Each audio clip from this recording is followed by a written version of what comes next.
And every new NBA season offers a chance to get to know some of the new potential superstars, like 20-year-old Dirk Nowitzki. Who, you ask? Well, the Dallas Mavericks thought highly enough of Nowitzki to engineer a draft day trade with the Bucks after they'd selected him with the 9th overall pick. Josie Karp now has a story of just how important this big import is to the Mavericks. That's me right there, Würzburg. Mapping out his future back in tiny Würzburg, Germany, Dirk Nowitzki dreamed basketball might take him places. Only not so soon, at just 20 years old, and not so far, all the way to Dallas. I'm facing now guys that I only saw on TV so far. So yeah, for me, I didn't realize it so far. It's a great thing. The sky's the limit for Dirk because he's tall and tremendously agile. He doesn't think he belongs, and he does. I mean, he really belongs in a major position, but he has to learn that himself. Everything is so far away. Off the court, fitting in is also his #1 obstacle. Trying to make the move from his parents' home to his own home, in a new country, speaking a still unfamiliar language. Getting my own apartment was a big thing, and you know, we practiced twice a day during the practice camp, the training camp, but then I had to get all my stuff that was pretty stressed out. I told his parents I would be his father away from Würzburg, and I'm trying to do that the best I can. You got a phone bill or a cable bill, and I had to go and show him how you pay it and how you write a check and how you send it in the mail and all that. And learning how to live by yourself and learning how to cook, doing all the cleaning, doing all the washing. I mean, it's things you take for granted that all of a sudden become big chores. Before the game, I had spaghetti on my own, but it tasted terrible. But you know, I try to cook sometimes, but it doesn't really work. The discovery of this German restaurant just miles from his apartment might satisfy Nowitzki's cravings. We'll try. Schnitzel? Yeah, thank you. It won't be as easy to alleviate some of his other concerns.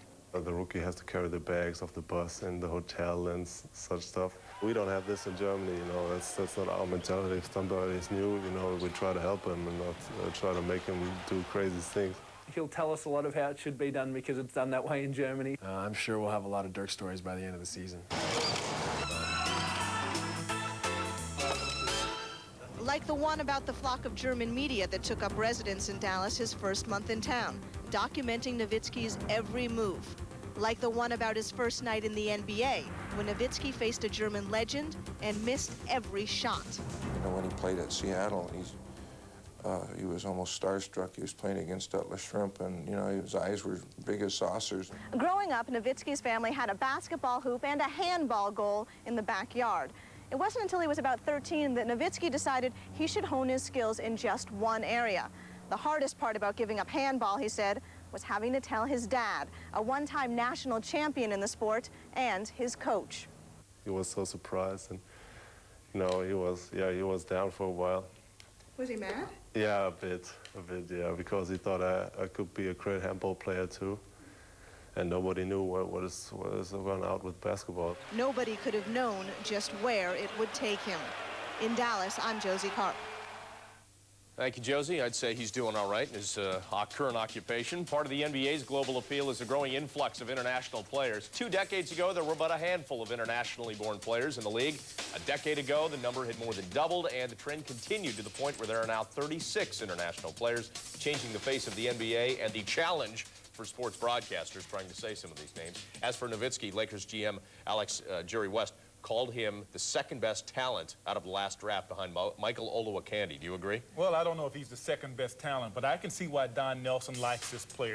He is a very talented player, does a great job of posting up, has great fundamental skills. Here we see him setting the pick for the guard, going down into the post, doing a good job of getting position. And look, just watch. He gets the great body position. When they pass the ball into him, you see the defense coming from the weak side, and he has enough sense to turn the opposite direction, shoot the turnaround jump shot, makes the shot. The other thing I like about him, he does a great job of bringing the ball, has great ball handling skills, bringing the ball up the court, And when he gets the ball up the court, he knows what to do with it. He passes it to the guard like you're supposed to.